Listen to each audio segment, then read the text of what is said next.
Welcome to SM knowledge hub. आप सभी सदस्यों का हमारे चैनल पर बेहद स्वागत है।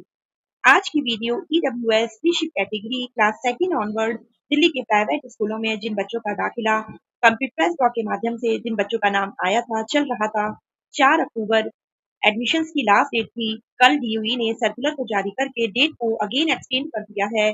अब वह सभी पेरेंट्स जो कि डॉक्यूमेंट की कमी के कारण या किसी और वजह से या स्कूल वाले एसएलसी की वजह से अगर एडमिशन कंप्लीट नहीं कर पाए थे या कुछ बच्चों का एडमिशन रह गया था, तो वह पेरेंट्स अपने बच्चों का दाखिला 11 अक्टूबर तक, सभी पेरेंट्स 11 अक्टूबर तक दिन शुक्रवार दोपहर 1 बजे तक कंप्लीट करवा सकते हैं।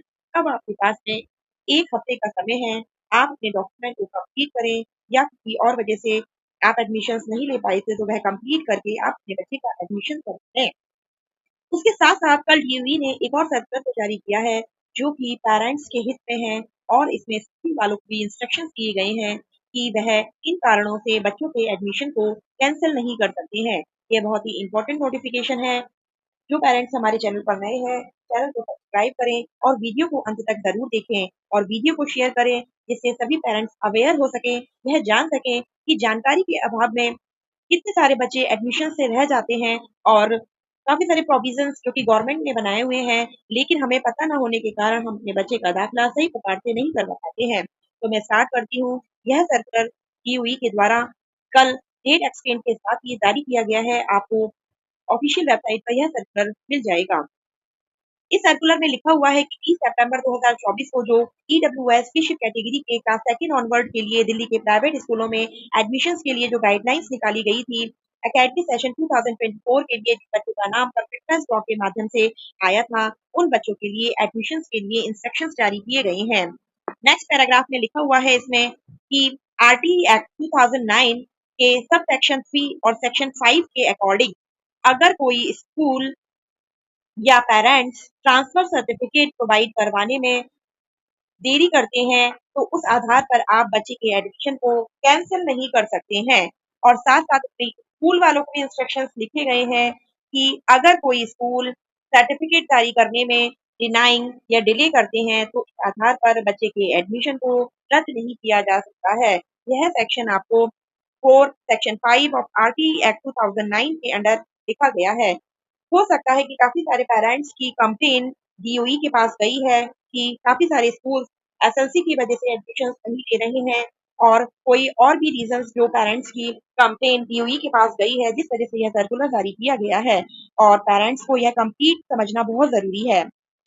इसके साथ इसमें नेक्स्ट लिखा हुआ है कि special provisions for children not admitted to or who have not completed elementary education where a child above 6 years of age has not been admitted in any school or through admitted could not complete his or her elementary education, then he or she shall be admitted in a class appropriate to his or her age। यानी कि ऐसे बच्चे जो 6 years और उससे ऊपर की as per हैं और जिन्होंने प्रारंभिक शिक्षा को अपनी एलिमेंट्री शिक्षा को पूरा नहीं किया है, तो ऐसे सभी बच्चे जो 6 वर्ष से अधिक आयु के हैं, उनको प्रवेश देने से स्कूल वाले मना नहीं कर सकते हैं। उनको उनकी आयु के अनुसार, उनकी एज के अनुरूप उपयुक्त कक्षा में प्रवेश दिया जाएगा। यानी कि अगर कोई बच्चा डायरेक्टली सेकंड क्लास में एडमिशन ले रहा है और उसकी एलिमेंट्री एजुकेशन कंप्लीट नहीं है और वह एसएलसी नहीं दे पा रहा है, स्कूल ट्रांसफर सर्टिफिकेट नहीं दे पा रहा है, तो इस बेस पर स्कूल वाले एडमिशन को रिजेक्ट नहीं कर सकते हैं। तो ये एक राहत की बात है, जो कि आरटी एक्ट 2009 में कंप्लीट समझाया हुआ है। इसके साथ-साथ आप आगे पढ़ेंगे तो देखेंगे इसमें लिखा हुआ है कि बशर्ते कि जहाँ किसी बच्चे की आयु के अनुरूप उपयुक्त कक्षा में सीधे प्रवेश दिया जाए, तो उसे दूसरों के बराबर होने के लिए निर्धारित तरीके से और समय सीमा के भीतर विशेष परीक्षा प्राप्त करने का अधिकार होगा। यानी कि अगर कोई बच्चा डायरेक्ट किसी क्लास में एडमिशन ले रहा है, तो वह एलिमेंट्री क्लासेस को भी कंप्लीट कर सकता है within such time limit as may be prescribed, provided further that a child so admitted to elementary education shall be entitled to free education to completion of elementary education even after 14 years। इसके साथ साथ इस circular में यह भी लिखा हुआ है कि एलिमेंट्री यानी कि प्रारंभिक शिक्षा को एक बच्चा 14 वर्ष की आयु कंप्लीट हो जाने के बाद भी कंप्लीट कर सकता है और जो कि निशुल्क शिक्षा का हकदार भी रहेगा। नेक्स्ट इस पे लिखा हुआ है कि section 5 right of transfer to other school. जब आप के बच्चे का नाम ईडब्ल्यूएस कैटेगरी के तहत आ गया है, अब आप एक स्कूल से दूसरे स्कूल में अपने बच्चे का एडमिशन करवाने जा रहे हैं, तो उस केस में आप एक ट्रांसफर एक स्कूल से दूसरे स्कूल में ले रहे हैं। Where in a school there is no provision for completion of elementary education. ऐसे स्कूल जहां पर प्रारंभिक शिक्षा पूरी होने का कोई प्रावधान नहीं है, ऐसे स्कूलों में बच्चे को अपनी प्रारंभिक शिक्षा पूरी करने के लिए धारा 2 के खंड एन के उपखंड थर्ड और फोर्थ में निर्दिष्ट विद्यालय को छोड़कर किसी अन्य विद्यालय में ट्रांसफर की मांग करने का अधिकार है। यानी कि बच्चा एक स्कूल से दूसरे स्कूल में ट्रांसफर ले सकता है। उस केस में एसएलसी देने की भी जरूरत नहीं है। अगर बच्चे की एलिमेंट्री एजुकेशन कंप्लीट नहीं है, तो भी बच्चा अगर एलिजिबल है उस क्लास में एडमिशन लेने के लिए अपनी एज के अकॉर्डिंग तो वह एडमिशन ले सकता है।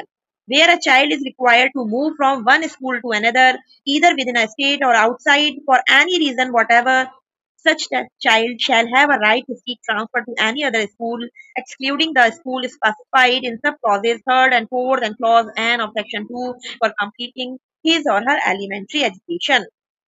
इसके साथ साथ नेक्स्ट पॉइंट में लिखा हुआ है कि for seeking admission in such other school the head of teacher or incharge of the school where such child was last admitted shall immediately issue the transfer certificate.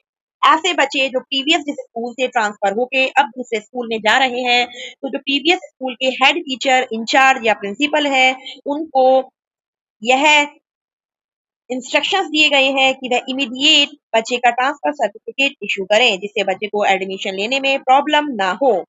Provided that delay in producing transfer certificate shall not be a ground for either delaying or denying admission in such other school। इस basis पर बच्चे के admission को आप मना नहीं कर सकते हैं कि एसएलसी देने में या स्कूल लिविंग सर्टिफिकेट या ट्रांसफर सर्टिफिकेट देने में डिले हो रही है।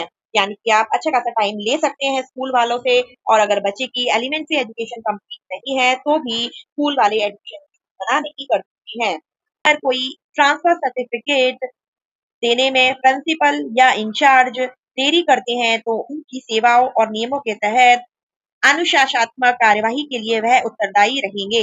यानी कि कई बार ऐसा होता है पेरेंट्स की जिस स्कूल में बच्चा पढ़ रहा होता है, वहां से काफी सारी आनाकानी की जाती है स्कूल लिविंग सर्टिफिकेट और ट्रांसफर सर्टिफिकेट देने में। तो अब ये डीडीयू के द्वारा सख्त सर्कुलर जारी कर दिया गया है कि स्कूल ट्रांसफर सर्टिफिकेट के लिए अच्छा खासा टाइम आप ले सकते हैं, और अगर बच्चे ने एलिमेंट्री एजुकेशन कंप्लीट नहीं करी है, तो भी आप बच्चे का एडमिशन ले सकते हैं।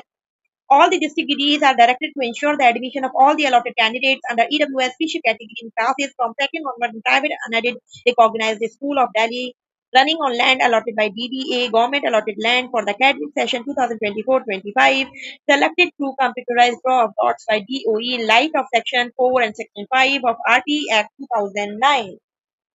तो दिल्ली के सभी जो भी प्राइवेट स्कूल हैं जिनमें दूसरी कक्षा से आगे की कक्षाओं के लिए प्रवेश दिए गए हैं, शैक्षणिक सत्र 2024-25 के लिए शिक्षा विभाग द्वारा आरटी अधिनियम 2009 की धारा 4 और 5 के आलोक में कंप्यूटराइज ड्रॉ के माध्यम से जो भी बच्चे चुने गए हैं, वह एडमिशन्स के हकदार हैं। इसके लिए जो भी स्कूल्स के प्रिंसिपल्स हैं या इंचार्ज हैं, उनको तुरंत ही स्थानांतरण प्रमाण पत्र जारी करना पड़ेगा। इस बेसिस पर एडमिशन्स को कैंसिल नहीं किया जा सकता है। तो जो सभी पेरेंट्स एसएलसी के कारण, स्कूल लिविंग सर्टिफिकेट के कारण परेशान हो रहे थे, उन सभी के लिए यह एक राहत है। अब यह जिस भी स्कूल में आप एडमिशन कराने जा रहे हैं, स्कूल वाले एसएलसी के बिहाफ पर आपके बच्चे के एडमिशन को मना नहीं कर सकते हैं। आप जिस प्रीवियस स्कूल में पढ़ रहा है, वहां से आप जल्द से जल्द एसएलसी ले लीजिए, और जिस स्कूल में एडमिशन हो रहा है वहां पर आप दे सकते हैं। उस बेसिस पे बच्चे के एडमिशन को कैंसिल नहीं किया जा सकता है। और जो बच्चे ने एलिमेंट्री एजुकेशन नहीं करी है और अपनी एज के अकॉर्डिंग एडमिशन ले रहा है, उस केस में भी स्कूल एडमिशन देने के लिए मना नहीं कर सकते हैं, और वह बच्चा अपनी प्रीवियस कक्षाओं की पढ़ाई भी एक समय सीमा में कंप्लीट कर सकता है। तो यह आपको पूरा एक्ट समझाया हुआ है, जो पेरेंट्स के हित में है और जो कि टीवी के द्वारा जारी किया गया है। डिप्टी डायरेक्टर ऑफ एजुकेशन के द्वारा यह सर्कुलर जारी किया गया है। आप इस सर्कुलर को ऑफिशियल वेबसाइट से डाउनलोड करिए और अच्छी प्रकार से और समझ सकते हैं। इसी प्रकार से एजुकेशन से संबंधित सभी महत्वपूर्ण इन्फॉर्मेशन हम आपके और आपके बच्चों के हित के लिए लाते रहते हैं। ऐसी महत्वपूर्ण इन्फॉर्मेशन को जरूर शेयर करिए, जिससे सभी पेरेंट्स अवेयर हो सके और बच्चों का भविष्य सुधर सके। इसके साथ आज की वीडियो समाप्त करती हूँ। धन्यवाद।